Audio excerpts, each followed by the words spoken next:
How much? How you been? High five! Oh!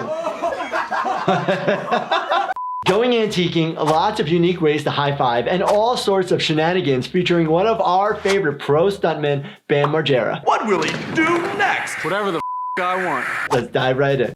This is all flour for our friend Bam. We're gonna antique him when he gets here. Flour, it's probably fine. It can cause somebody to have an asthma reaction, require maybe an albuterol inhaler, and sometimes people go into bad fits that actually require hospitalization. How much? How you been? High five! Oh! You get hit, unassuming, your head actually kind of goes forward and then it goes back. Now you potentially have a whiplash injury. I think I got whiplash. But look, he's okay, which is good.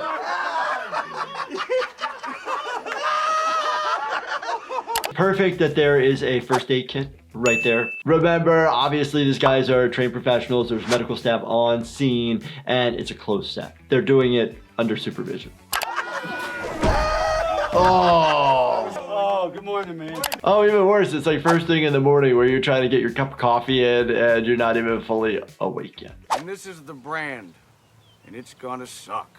Oh, branding, it's gonna cause a deep burn, and just depending on how long it's there, how hot it is, can lead to a 1st degree, 2nd degree, 3rd degree burn, and then scarring thereafter. You better get ready quick. This is such a bad idea.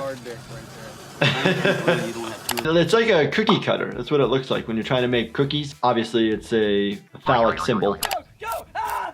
Oh!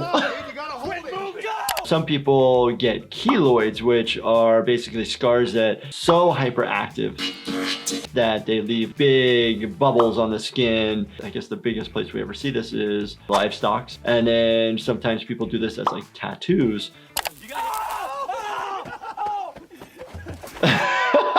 The first thing you do when you get a burn like this, yes, you can try to cool it down for symptomatic relief, but the injury has already happened. So now if it's an open wound, you want to treat it with ointments and topical antibiotic ointments just to make sure it doesn't get infected. This is Electric Avenue. These handheld tasers, they obviously cause shocking and pain to the area, but they're not being held onto the skin. Of my experience, when people come to the emergency department after being tased by law enforcement, don't tase me, bro. It's typically the ones that actually get shot out and the barbs connected to the wires. Oh my gosh.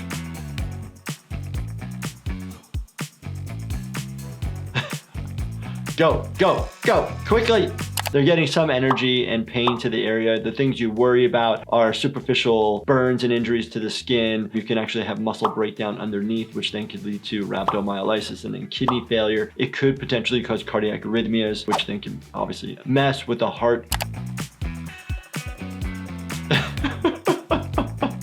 I'm laughing because I chose to do one of those Tough Mudder races. At the end, you had to run through a gauntlet that had electrical wires hanging down and that they were all different charges. It stung, it zaps you, just like these. We gotta get him defibrillators. Defibrillator, basically, it's your heart could be in fibrillation. So you're overriding it with all this energy to get it to pause for a second and then try to have it almost reset.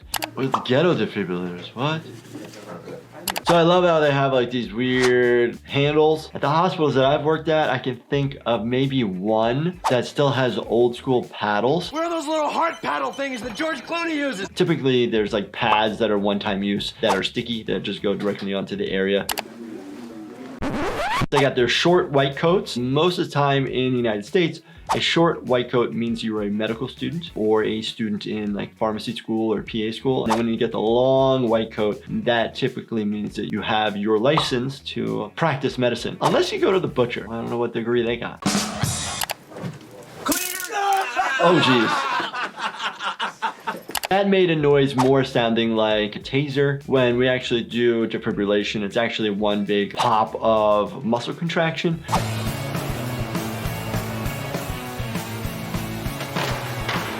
That looks like, oh, that almost looks so much fun. Ow! Right on that sciatic nerve that comes out at the butt, right where he's kind of holding it. You literally worry about fracture of the femur itself. So we call it the hip, but it's typically the femur that breaks. So you have the ball in the socket, and then the femoral neck, and then the shaft all the way down. This is the What the blowback. heck? Oh, it's such a bad idea. Oh! Bam took it right underneath the chin into the neck area. You can lacerate the neck itself with this piece of wood, cause carotid artery injuries, jugular vein injuries. But with a blunt trauma to the area, you can actually spasm out the vocal cords, which could block your own airway. It was great. Did you guys stand there beforehand and go, let's just be enthusiastic and encourage this thing? No, that looks funny. That was funny. Yeah, man. I wish you guys had a cam, because that's where that pole went. That was Oh, Ryan takes the pole right to his groin. If that occurs, you have the increased risk of penile injury, scrotal hematomas, ruptured scrotal sac, not to even just say significant amount of abdominal pain. Here's the flyer nut high five. Why or not? Why? Could you fracture a femur doing that? Probably unlikely unless you have underlying bony pathology going on. Obviously, you're going to have injury to the huevos. Say adios to your huevos. Why don't you guys take your shoes off? Why don't you shut the up? I guess Bam got Ryan more on the nuts, I guess, because he's walking away versus him just sitting there chilling. Blood within the scrotal sac itself and then testicular rupture is probably very unlikely, but it'll hurt significantly. They might have been wearing cups. Maybe. We don't know. Please don't do this. Spread your legs. There you go. Let go. You're good. Oh!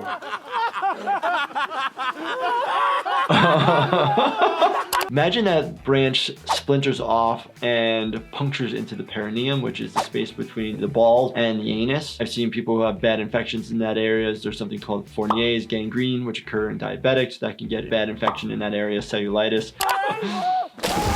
Oh, why is there a theme of Bam and his testicles? I don't understand. Outside of having puncture, you can have a lot of bruising. For a lot of trauma and injuries, we will actually examine that area, make sure that there's no bruising of the penis, the scrotum, and the perineum, because it also could be a sign of really bad pelvic fractures.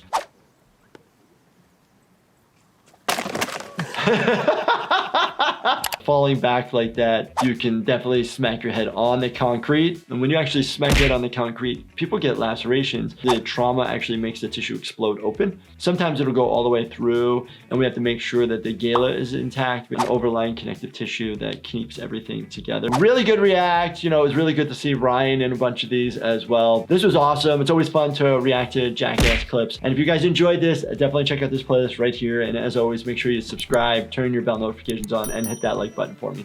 Thank you so much for watching, and stay healthy, my friends.